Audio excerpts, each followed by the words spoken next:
السلام علیکم ورحمۃ اللہ وبرکاتہ. السلام نحمده ونصلي على رسوله الكريم صلی اللہ علیہ وسلم. فقد قال الله تعالى في القرآن المجيد والفرقان الحميد: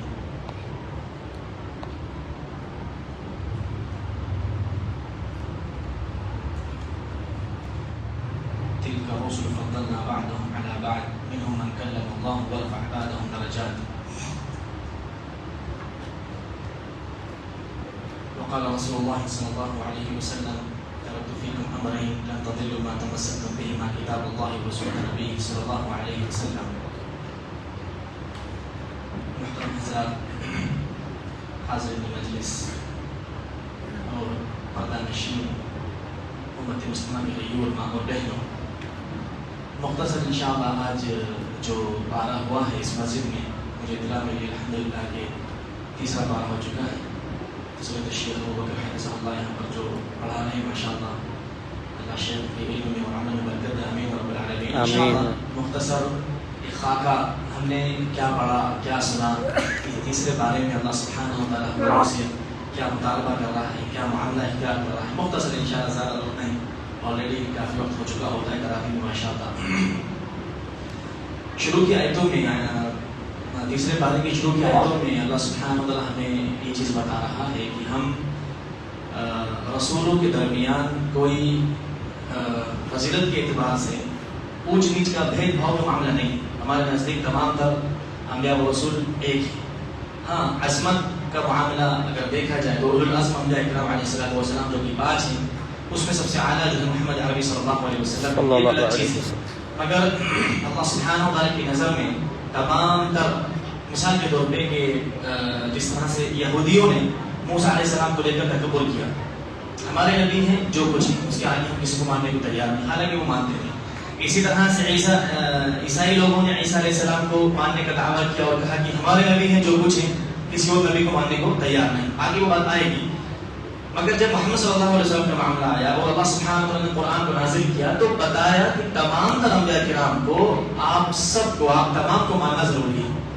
تمام تر انبیاء کرام کے اوپر ایمان لانا ضروری ہے. تو اس اعتبار سے یہاں پر کہ تلک الرسل فضلنا بعضهم علی بعض، کہ ہم نے بعض کو بعض کے اوپر فضیلت دی.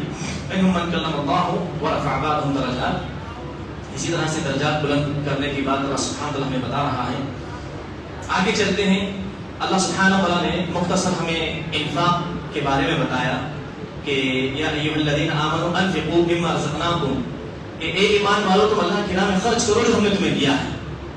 آگے بتایا کہ من قبل، اس سے پہلے کہ ان یأتی یوم لا بیع، اس سے پہلے کہ کوئی خرید و فروخت کا معاملہ نہیں ہوگا. کچھ رشوت دے کے فرشتے سے کہا جائے کہ فرشتے جبرائیل فلاں آپ کچھ اللہ سبحانہ وتعالیٰ سے یہ میرا مال لے لیجیے، کہ کچھ خرید لیجیے مجھ سے اور اللہ سے کہہ دیجیے کچھ میرا عذاب کم کر دے یا پھر مجھے جہنم سے نکال دے. ایسا کچھ بھی نہیں ہوگا. تو آپ اس سے پہلے اللہ کی راہ میں خرچ کریں گے. یا ایھا الذین آمنوا انفقوا مما رزقناکم من قبل ان یأتی یوم لا بیع فیہ ولا خلۃ، اور نہ ہی کوئی دوستی ہوگی.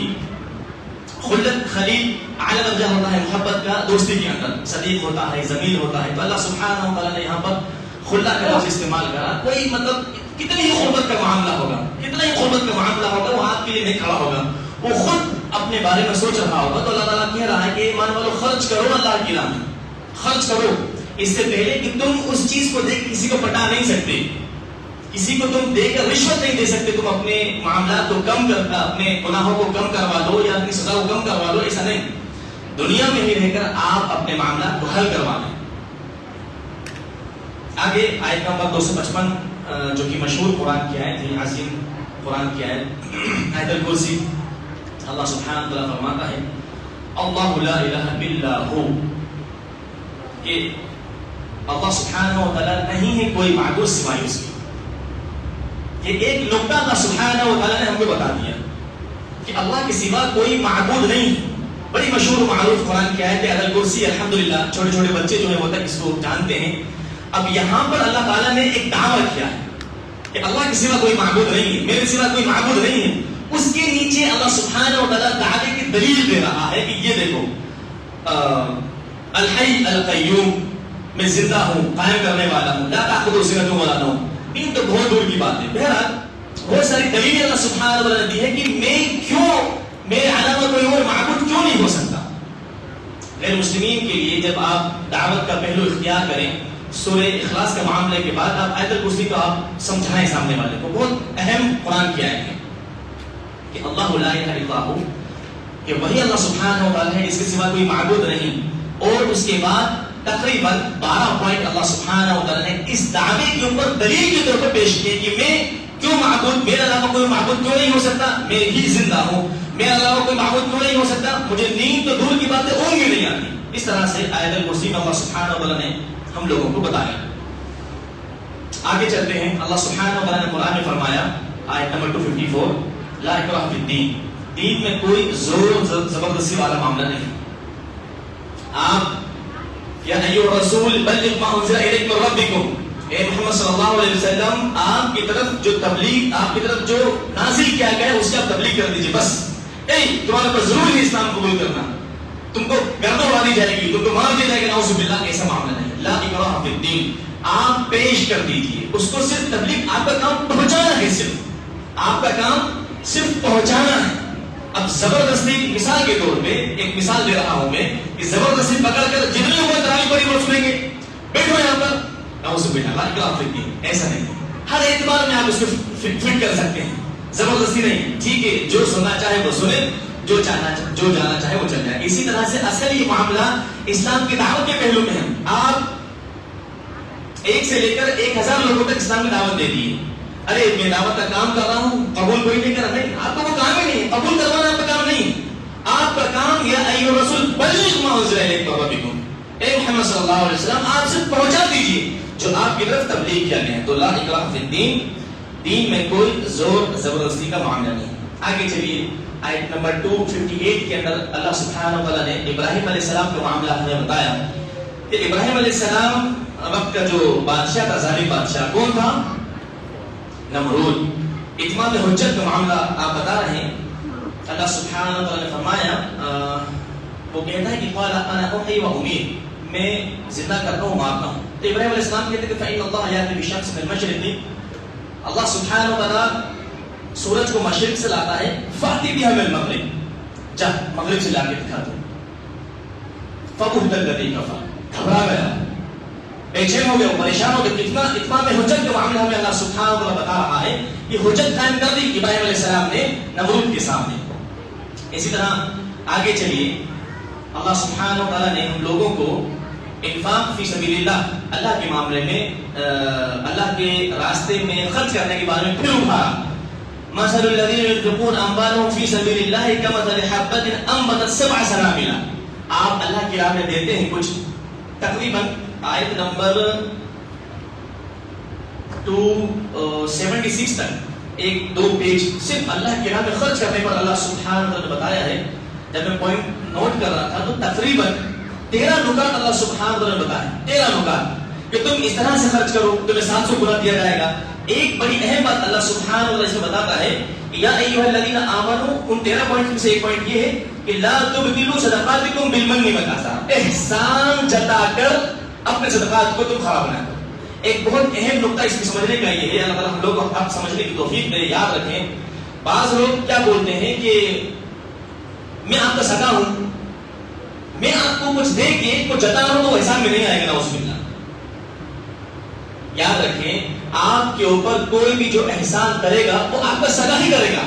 تو یہ خاص جو قرآن کی آیت ہے کہ یا ایھا الذین آمنوا لا تبطلوا صدقاتکم، اپنے صدقات کو، اپنے احسانات کو، آپ نے جو خرچ کرا ہے کسی کے اوپر، جتلا کے برباد نہ کرو. خاص انہی لوگوں سے کہا گیا ہے کہ میں مثال کے طور پہ میں ہوں، میرے اوپر میرے والدین، میرے بھائی، میری بہنیں یا میری بیوی یا میرے بچے، جو میرے قرابت دار، میرے جو عزیز ہوں گے، مجھے جو جانتے ہوں گے، وہی احسان کریں. ارے شیخ علی پریشان ہے، لو صاحب یہ لیجیے، دھیرے سے خاموش دے دیا. کل ملے صاحب، ہم نے آپ کو کل پیسے دیے تھے، یاد نہیں یاد رہا؟ ہمارا وہ کام کر دیجیے کہ آپ بڑی محفل میں آپ ذلیل کر رہے ہیں مجھ کو. میں کہوں کہ بھائی آپ نہ دیتے تو بہتر تھا. یا ایھا الذین آمنوا لا تبطلوا صدقاتکم بالمن والأذى، تکلیف دے کر، احسان جتا کر آپ اس کو برباد نہ کریں. تو یاد رکھیں، آپ کے اوپر احسان کوئی آپ کا سگا ہی کرے گا، اور ان سگوں کے لیے قرآن کیا ہے، انہی لوگوں کے لیے. اللہ ماشاءاللہ کوئی باہر کا، کوئی پردیسی ہے، کوئی باہر کا کوئی معاملہ ہے، کوئی مسافر کوئی آیا بیچارہ تو ہم سب بھی مصیبت کر دیں گے، مگر عام طور سے کوئی احسان کرے گا تو آپ کے خاندان والا آپ کے اوپر کوئی احسان کرے گا. تو وہ خاندان والوں کے قرآن کی آیت ہے کہ اپنے صدقات کو آپ نے جو اللہ کے راہ میں دے دیا خاموشی سے، آپ کی بہن کو، آپ کے بھائی کو، کسی کو بھی آپ نے دے دیا خاندان میں، لا تبدلوا صدقاتکم بالمن والأذى، تکلیف دے کر احسان جتا کر ان کو برباد نہ کرو. بہرحال 700 گنا. اور یہ ایک پوائنٹ اس طرح سے اللہ سبحانہ و تعالیٰ کی ہمیں راہ میں خرچ کرنا ہے. ان 13 پوائنٹ میں سے 2 پوائنٹ آپ کے سامنے آئے. آگے چلتے ہیں. آگے اللہ سبحانہ و تعالیٰ نے ہم لوگوں کو اب یہ بتایا کہ میرا جو دیا ہوا مال ہے، شروع میں جو قرآن کی آیت آئی، یا ایھا الذین آمنوا انفقوا مما رزقناکم، جو ہم نے تمہیں دیا ہے اس میں سے خرچ کرو. آپ کا اور ہمارا کوئی کمال نہیں اس میں کہ میں نے کوئی بڑی دکان کھولی، میری عقل ہے ایسا، میں بہت زبردست طریقے سے اس کاروبار کو چلا رہا ہوں، عقل دینے والا اللہ سبحانہ تعالیٰ ہے. تو اس چیز کو ہمیشہ یاد رکھیں، مما رزقناکم، جو ہم نے تمہیں دیا. اب ایک چیز بتا دی کہ تم اس کو اللہ کی راہ میں کیسے خرچ کرو گے. 13 نکات آپ کو بتا دیے گئے، انشاءاللہ آپ لوگ اس کو دیکھ سکتے ہیں. اس کے بعد یہ بتایا کہ اللہ کا دیا ہوا مال جو ہے اس کی بدترین شکل خرچ کرنے کی بتا رہا ہے اللہ سبحانہ تعالیٰ. آگے کیا ہے؟ الذين يأكلون الربا لا يقومون إلا كما يقوم الذي يتخبطه الشيطان من المس. سود کی بات چل رہی ہے، سود کی بات چل رہی ہے کہ اللہ سبحانہ تعالیٰ فرماتا ہے کہ جو سود کھاتے ہیں لا يقومون، وہ نہیں کھڑے ہوں گے الا كما يقوم الذي يتخبطه الشيطان من المس، اس طرح کہ ان کو شیطان نے چھو کے باولا کر دیا. عجیب و غریب بدحواس ہوں گے وہ. اللہ اکبر. سود کی کیا بات ہے، کیا معاملہ ہے، زیادہ تفصیل جانے کی ضرورت نہیں. مختصر یہی کہ اس کے تقریباً کتنے باب ہیں؟ 73 یا 70 کچھ باب ہیں. اس کی طرف گناہ کی طرف جانے کے لیے سب سے کم تر درجہ گناہ کا کیا ہے؟ ان ينكح الرجل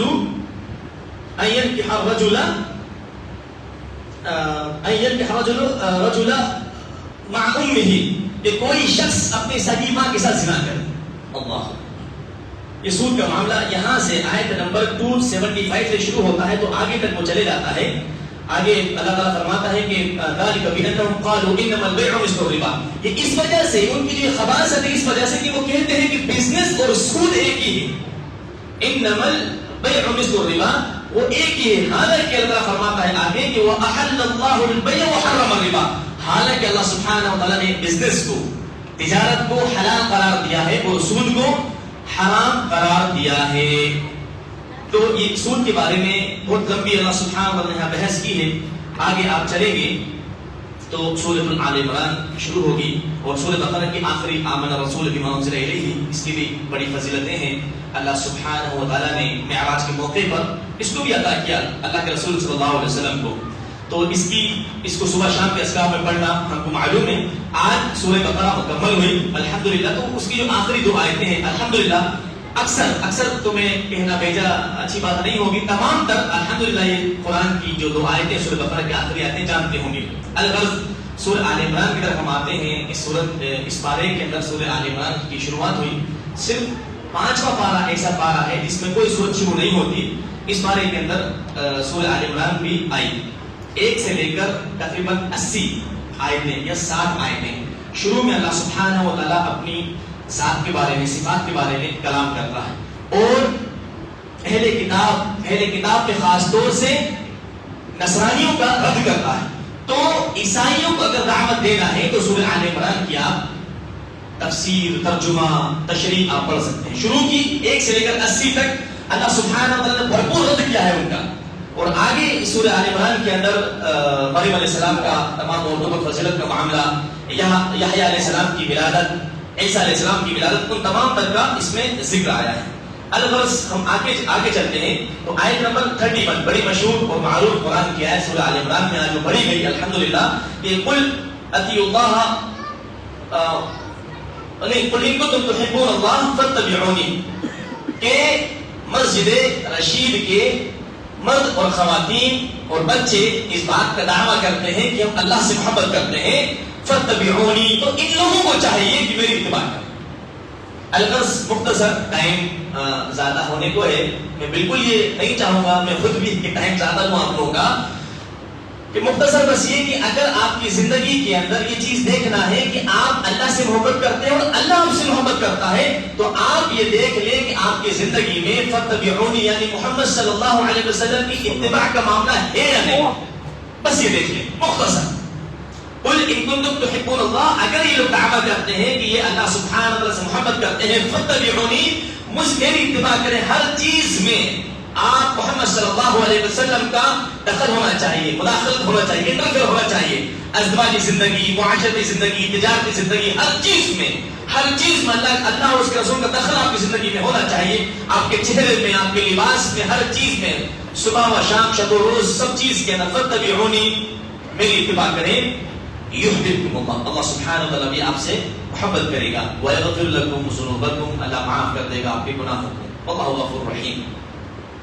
آگے اسی قرآن کی آیت کے بعد اللہ تعالیٰ نے فرمایا کہ قل اطیعوا اللہ والرسول، اطاعت کرو اللہ کی اور اس کے رسول کی، فإن تولوا، پھر جو منہ پھیرے، پھر جو کہے کہ نہیں میری زندگی میں اللہ رسول نہیں ہونا، آج کا ماڈرنائزیشن ہونا، میں اپنا چہرہ نہیں بگڑنا چاہتا، اپنا لباس نہیں بگڑنا چاہتا، نعوذ باللہ، دین اسلام جو سب سے زیادہ ماڈرن ہے اسے حقارت سے جانے، فإن تولوا، اگر وہ منہ پھیرے، فإن اللہ لا يحب الكافرین، اللہ سبحانہ وتعالی کافروں سے محبت نہیں کرتا، نعوذ باللہ. یعنی کیا بات سمجھ میں آئی؟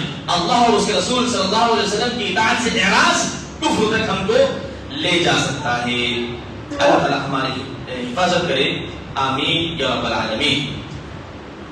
آخر میں اسی کے اوپر اللہ سبحانہ وتعالی بات کو آگے لے کر چلا. قرآن یہ تیسرے پارے کا آخری پیج میں سورہ آل عمران کا، اس کے بعد چوتھا پارہ شروع ہوگا. اللہ تعالیٰ قرآن میں فرماتا ہے کہ وَمَن يَبْتَغِ غَيْرَ الْإِسْلَامِ دِينًا فَلَن يُقْبَلَ مِنْهُ، دین اسلام کے علاوہ آپ جو کچھ بھی لائیں گے اسے قبول نہیں کیا جائے گا. وَهُوَ فِي الْآخِرَةِ مِنَ الْخَاسِرِينَ، اور ایسے جو لوگ ہوں گے آخرت میں خسارہ اٹھانے والے ہوں گے.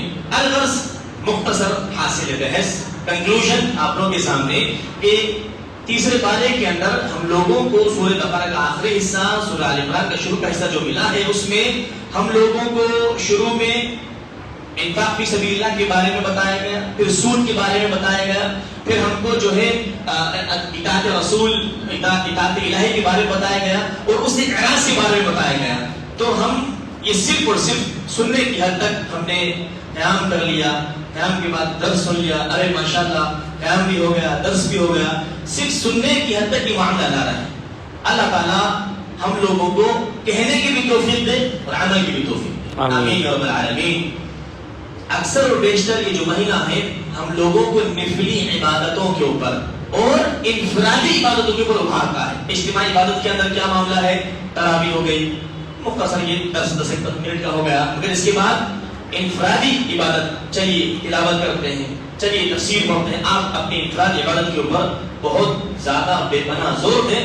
آخری اشرا، قیام اللیل کا معاملہ، تاخیراتوں کا معاملہ اپنی جگہ، مگر اللہ کے رسول صلی اللہ علیہ وسلم پورے مہینے الحمدللہ خود بھی جاگتے تھے اور اپنے گھر والوں کو بھی جگاتے تھے، زور دیتے تھے. پورے مہینے کے لیے آپ اپنے آپ کا وابستہ ہو جاتے تھے. پھر خاص طور سے آخری اشرے کا ہوتے ہی تھے وہ اپنی جگہ. پھر پورے مہینے آپ اپنے آپ کو جو ہے انفرادی عبادت کے اوپر لگا کے رکھیں. اللہ سے دعا ہے کہ اللہ سبحانہ وتعالی ہم لوگوں کو جیسے رمضان کے اندر مسلمان بنائے رکھتا ہے، بڑا متقی بنائے رکھتا ہے، پھر رمضان کے اندر بنا کے رکھے، آمین رب العالمین. اللہ سے دعا ہے کہ اللہ سبحانہ وتعالی جو تقوی اور پرہیزگاری تیرا رب ماننے کا معاملہ رمضان میں ہمارا بڑھ جاتا ہے، رمضان کے بعد بھی ہمارا معاملہ ایسے ہو جائے، آمین رب العالمین. سبحان ربک رب العزۃ عما یصفون وسلام علی المرسلین والحمد للہ رب العالمین. السلام علیکم ورحمۃ اللہ وبرکاتہ.